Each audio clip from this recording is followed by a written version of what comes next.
15 iyun 2020 жыл біз Европа бағытында инкрузис клубы арқылы саяхатқа шыққанбыз. Италияның бірнеше қаласында, Францияда болдық, міне Испанияда болдық. Бүгін теңіз үстінде демалыста жүрміз. Керемет міне теңіздің көрінісі.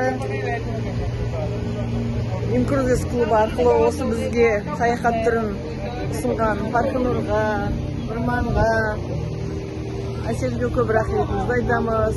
Қасымызда үлкен кісілер бар, 75 жастағы атамыз бар. Барлығымыз керемет демалып жатырмыз. Лохотрон, пирамида дегенге сене бермеңіздер. Міне біз өзіміз көзіміз жетті. Осында керемет демалыста жүрміз. Лайнердің ішінде барлық ойын-сауық түрлері бар. Кешке қарай театр, ресторан, дискотека, тамақ деген өте дәмді. Бутиктер де бар, брендовый, керемет.